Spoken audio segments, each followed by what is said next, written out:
A sensação de não estar satisfeito, olhar para o lado e perceber que falta algo em você que o outro tem. A fuga da realidade, muitas vezes chegar e olhar e dizer assim, tudo de novo. Um cansaço tamanho que te faz pensar, agora eu mereço isso. Aquele doce, maratonar aquela série da Netflix, a própria pornografia, prazeres imediatos para tentar preencher algo. Tudo isso está relacionado a uma insatisfação. Isso revela e mostra que você não está satisfeito, que falta algo para lhe preencher. Você busca, busca e ainda assim nada preenche. E é sobre isso que eu quero falar nesse vídeo. Eu quero falar sobre você estar satisfeito, te falta algo e você não percebe. E primeiramente o que eu quero te dizer é que você não está errado em buscar prazer, mas muitas das vezes buscamos prazer em lugares errados, aonde não nos cabe. E quantas vezes você já olhou para a sua vida e percebeu que ainda falta algo? Parece que, sei lá, a vida é só isso aqui, é só correr, correr, buscar, buscar, e parece que, mesmo assim, falta propósito. Foi isso que Salomão identificou.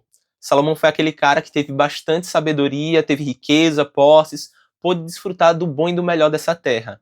Mas mesmo assim, ele disse que o que ele buscou, ele conseguiu, mas ainda assim, esse grande prazer que essas coisas trouxeram para a vida dele foi como se estivesse correndo atrás de nada, atrás do vento. E ele percebeu que nada debaixo do sol poderia lhe preencher. Na nossa vida, o problema não é buscar prazer, porque de fato fomos criados como criaturas que gostam do prazer, gostam da felicidade, da alegria, mas é buscar prazer no lugar errado. Tem uma história que ilustra isso, que é a história de um menino, que ele está na cidade e ele está lá brincando com a sua caixa de areia e ele achando assim, mil maravilhas, aquele é o mundo dele, né, onde ele se diverte, onde ele brinca, onde ele faz o que ele quer com aquela caixa de areia. Só que a 100 metros dali tem uma praia, onde tem grãos de areias incontáveis, onde tem uma extensão a qual ele não pode compreender. Ele está resumindo a vida dele só naquilo ali. E assim é a nossa vida. Às vezes a gente foca tanto nessas coisas momentâneas que nos dão prazer no já, no imediato, e esquece que há prazeres infinitos, perpétuos, que somente em Deus podemos encontrar. Olha o que Salmos 16, versículo 11 vai dizer. Tu me mostras o caminho que me leva à vida, a tua presença me enche de alegria e me traz felicidade para sempre. Em outra versão vai dizer delícias perpétuas. Então uma felicidade que não tem fim. Isso no Senhor. Então a gente tem que fazer uma autoanálise daquilo que estamos buscando e daquilo que está definindo propósito na nossa vida. E se você observar lá em Gênesis, você vê a obra da criação do Senhor e o poder, né? Que só basta uma palavra e Deus começava a criar as coisas e tem toda a formação do universo, da terra, e mais para frente o Senhor vai criar o ser humano. E assim, o nosso Deus, Elohim, Todo-Poderoso, ele começa a criar as coisas com a sua palavra e ele vai dizendo, isso é bom. Então você vê uma beleza, algo maravilhoso sendo criado por Deus. Observe o que fala Gênesis 3. A serpente era o mais astuto de todos os animais selvagens que o Senhor Deus havia criado. Certa vez, ela perguntou à mulher, Deus realmente disse que você não deve comer do fruto de nenhuma das árvores do jardim? Podemos comer do fruto das árvores do jardim, respondeu a mulher. É só do fruto da árvore que está no meio do jardim que não podemos comer. Deus disse, não coma e nem sequer toque no fruto daquela árvore. Se o fizerem, morrerão. É claro que vocês não morrerão, a serpente respondeu à mulher. Deus sabe que no momento em que comerem do fruto, seus olhos se abrirão e, como Deus, conhecerão o bem e o mal. A mulher viu que a árvore era linda e que seu fruto parecia delicioso e desejou sabedoria que ela lhe daria. Então, presta atenção nesse texto. Deus traz uma ordem, né, e pede para que o ser humano possa usufruir da terra e de toda a criação, e ao mesmo tempo ele diz, não coma dessa árvore. E a serpente astuta, a Satanás, querendo enganar, ela vai lá e começa já a implantar uma dúvida. E pergunta para a mulher, realmente Deus disse que não pode comer de nenhuma árvore do jardim? E ela já começa distorcendo a verdade, né? Dizendo que, ó, Deus, ele é um estraga-prazeres. Ele é um estraga-prazeres porque ele fez toda essa criação e disse, ó, não coma de nada, né? Implantando essa dúvida, essa mentira e confrontando Eva. E Eva vai lá e responde, e ela até acrescenta um pouco a mais, ela diz assim, ó, Deus disse que não podemos comer daquela árvore e nem sequer tocar, porque senão morreremos. E olha o que a serpente disse. Ela diz assim, ó, é claro que vocês não morrerão. Pelo contrário, vocês serão iguais a Deus, conhecerão o bem e o mal, né? Então, Eva vai lá e olha aquele fruto e ela começa a cobiçá-lo, perceber que é desejável, ela vai lá e come e depois também entrega ao seu marido, né, a Adão. Assim, o pecado contamina a humanidade. As raízes do mal entram sobre a nossa vida e corrompe a nossa carne. Não por conta de um fruto, mas pela desobediência. É pelo também reconhecer que a palavra de Deus não basta. Você percebe que Eva disse: a palavra de Deus não basta. Deus, o meu Pai, o meu Criador, não é suficiente. Ela tem que buscar alegria e prazer em outra coisa. E ouvir a voz da serpente. Reconhecer que a voz de Deus não é onipotente. A voz de Deus não é poderosa. Ela buscou elevar a voz da serpente acima da de Deus. E no verso 6 deixa claro, né, que a mulher olhou para a árvore, viu que ela era linda, desejável, e o que ela poderia oferecer essa sabedoria, e foi lá e comeu ela. E esse desejável, essa cobiça, é a mesma cobiça que é Hamed, o termo do hebraico, onde fala sobre cobiçar, desejar, que é a mesma lei que Êxodo 20 vai proibir. Não cobiçarás, né, o seu próximo, as coisas. Então, Deus, ele deixa bem claro, a palavra dele é suficiente, que ele basta. Você percebe que Eva reconhece que Deus, a criação, não basta. Ela tem que buscar outras coisas para lhe preencher, para lhe satisfazer. E é justamente nesse erro que caímos. A gente começa a buscar outras coisas que não são em Deus.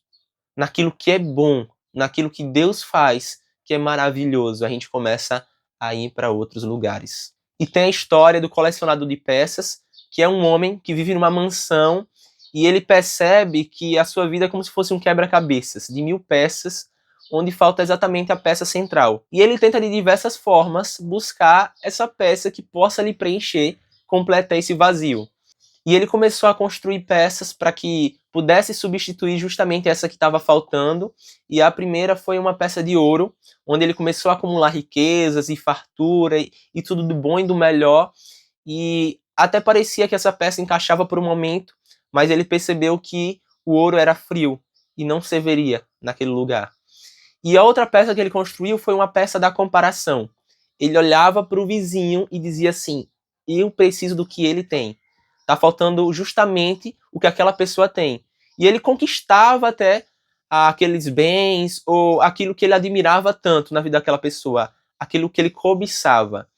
E ele percebia que aquela peça não encaixava para ele. E a outra peça que ele construiu foi a peça dos prazeres. Ele tentou buscar algo que pudesse lhe preencher, né? Aquilo que ele pudesse fazer as suas vontades. E ele percebeu até que era doce como mel. Tem até um ditado que diz: o mel em excesso faz mal ao estômago. E ele percebeu que mesmo assim não preenchia aquele lugar. Foi quando uma vez ele encontrou um homem e esse homem começou a falar com ele e ele dizia que o nosso problema é tentar encaixar para preencher esse vazio eterno por coisas passageiras. Somente o que é infinito pode preencher esse vazio que é eterno na nossa vida. E foi quando esse homem falou para ele que esse vazio era justamente a marca do Criador para que a gente pudesse não preencher com as coisas da terra aquilo que somente o céu pode ocupar na nossa vida. E foi quando ele percebeu que não era através do materialismo, não era através de prazeres imediatos, não era através da comparação que ele ia preencher a sua vida, mas quando realmente ele entregou a sua vida a Jesus como Senhor e Salvador, ele pôde reconhecer que somente o que é eterno lhe preenche. Somente o Senhor Jesus é aquela peça que faltava e que começou a fazer sentido sobre a sua vida. e realmente ser os seus propósitos. E muitas das vezes a nossa vida pode estar assim. A nossa vida pode estar voltada a buscar coisas aqui na Terra que são passageiras, que são coisas assim, que você vai correr, você vai desfrutar, só que não vai lhe preencher. Somente o que é eterno é os propósitos de Deus para a sua vida. Precisamos olhar adiante. Eclesiastes 3, o verso 11, vai falar que Deus colocou em nós um anseio pela eternidade. Então você vê diversos caras ricos aí e tentando de diversas formas encontrar senso para sua vida. Ah, não, é na construção. Ah, é fazer aquilo, vou fazer isso. Eu mesmo, assim, eu torço pelo Flamengo, mas o Flamengo não é o meu motivador de alegria. O Flamengo não é a minha felicidade. Pode até trazer momentos alegres ou tudo mais, mas a minha alegria, a minha eternidade, a minha devoção está voltada para o Senhor. Se eu começar a buscar nas pessoas a minha alegria ou a minha aprovação, se eu começar a buscar nas coisas que eu posso conquistar aqui nessa terra a minha alegria, a minha aprovação, eu estou errando. Eu estou errando o alvo, porque o alvo é Cristo. É justamente a marca do Criador para que possamos regressar e voltar para Ele. E um exemplo é Davi. Davi era aquele cara, assim, segundo o coração de Deus, temente, que o amava, mas em certos momentos estava longe do propósito e foi lá e pecou. Um exemplo claro disso foi quando ele estava para ir para a guerra. Né? O rei era necessário que ele estivesse ali naquele propósito e ele sai, né, fica lá em Jerusalém e ele olha uma moça e começa a cobiçá-la e ele vai lá e peca através justamente da cobiça, de querer algo que não lhe pertence, que não é seu.